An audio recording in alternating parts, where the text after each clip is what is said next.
നമസ്കാരം. മലയാളി വാർത്തയിലേക്ക് സ്വാഗതം. MT വാസുദേവൻ നായരുടെ 9 കഥകളെ ആസ്പദമാക്കി ഒരുങ്ങുന്ന ആന്തോളജി ചലച്ചിത്രം മനോരഥങ്ങൾ ട്രെയിലർ കഴിഞ്ഞ ദിവസമാണ് പുറത്തിറങ്ങിയത്. MTയുടെ ജന്മദിനമായ ജൂലൈ 15 കൊച്ചിയിൽ വെച്ചായിരുന്നു ചടങ്ങിൽ ട്രെയിലർ ലോഞ്ച് നടന്നത്.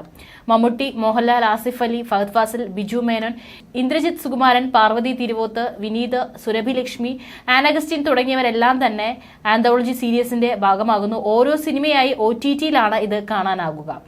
ഓഗസ്റ്റ് 15 ഈ ആന്തോളജി ചിത്രം റിലീസ് ചെയ്യും. അതേസമയം കൊച്ചിയിലെ ട്രെയിലർ ലോഞ്ചിനിടയിലെ ഒരു ദൃശ്യമാണ് ഇപ്പോൾ വൈറലാകുന്നത്. ഈ ആന്തോളജി സീരീസിലെ സ്വർഗം തുറക്കുന്ന സമയം എന്ന ചിത്രത്തിൽ സംഗീതം നൽകിയത് പ്രമുഖ സംഗീതജ്ഞൻ രമേശ് നാരായണനായിരുന്നു. അദ്ദേഹത്തിന് ചടങ്ങിൽ പുരസ്കാരം നൽകാൻ നടൻ ആസിഫ് അലിയെയാണ് ക്ഷണിച്ചത്. ആസിഫ് അലി വരികയും രമേശ് നാരായണന് പുരസ്കാരം നൽകുകയും ചെയ്തു. എന്നാൽ ഒരു താല്പര്യവുമില്ലാതെ ആസിഫിന്റെ മുഖത്ത് പോലും നോക്കാതെ പുരസ്കാരം വാങ്ങിയ രമേശ് ആസിഫിന് ഹസ്തദാനവും നൽകുന്നില്ല.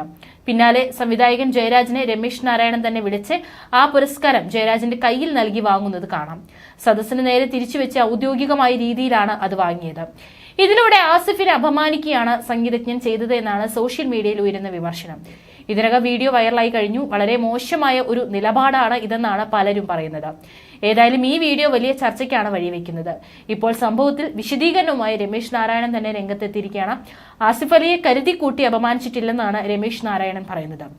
ഇപ്പോൾ പ്രചരിക്കുന്ന ദൃശ്യങ്ങളിൽ അങ്ങനെ തോന്നിയെങ്കിൽ ഞാൻ ക്ഷമ ചോദിക്കുന്നു, ആസിഫിനെ വിളിച്ച് സംസാരിക്കും.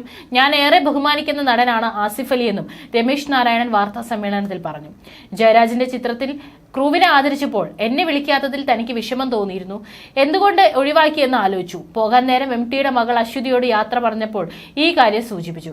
അപ്പോഴാണ് അശ്വതി ആങ്കറെ കൊണ്ട് അനൗൺസ് ചെയ്യിപ്പിച്ചത്. അപ്പോഴും എന്റെ പേര് രാജേഷ് നാരായണൻ എന്നാണ് അനൗൺസ് ചെയ്തതെന്ന് രമേശ് നാരായണൻ പറഞ്ഞു. രമേശ് നാരായണൻ നിന്നും അപമാനമേറ്റ നടൻ ആസിഫ് അലിക്ക് പിന്തുണയുമായി അതേസമയം വലിയ രീതിയിലാണ് സോഷ്യൽ മീഡിയയിൽ അടക്കം വിമർശനങ്ങൾ ഉയരുന്നത്. കോൺഗ്രസ് അധ്യക്ഷൻ രാഹുൽ മാങ്കൂട്ടത്തിലും വിമർശനം ഉന്നയിച്ചുകൊണ്ട് രംഗത്ത് വരുന്നുണ്ട്. സിനിമാ പശ്ചാത്തലമില്ലാതെ പരിമിതികൾ ഏറെ ഉണ്ടായിട്ടും കഠിനാധ്വാനത്തിലൂടെ കഴിഞ്ഞ 1.5 പതിറ്റാണ്ടായി നിലനിൽക്കുന്ന ഒരു നടനെ സീനിയോറിറ്റി കോംപ്ലക്സിലൂടെ റദ്ദ് ചെയ്യാൻ ശ്രമിച്ചാൽ ഇല്ലാതെയാകില്ല ആ ചെറുപ്പക്കാരൻ എന്നാണ് രാഹുൽ കുറിച്ചത്. എന്നെ തല്ലാൻ ജൂനിയർ ആർട്ടിസ്റ്റുമാർ പറ്റില്ല, എന്നെ തല്ലാൻ അമരീഷ് പൂരി വരട്ടെ എന്ന ഒരു സരോജ് കുമാർ ഡയലോഗ് ഉണ്ട് ഉദയനാണ് താരം എന്ന സിനിമയിൽ.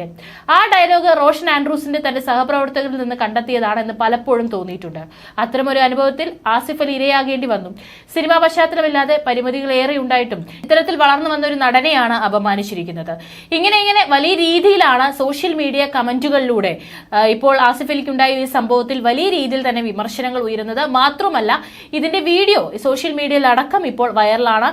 സാധാരണക്കാരായിട്ട് ആളുകളടക്കം നിരവധി പേരാണ് ഈ ഒരു സംഭവത്തിനെ വലിയ രീതിയിൽ വിമർശനം അല്ലെങ്കിൽ രൂക്ഷമായ രീതിയിൽ വിമർശനം ഉന്നയിച്ചുകൊണ്ട് രംഗത്ത് വരുന്നത്.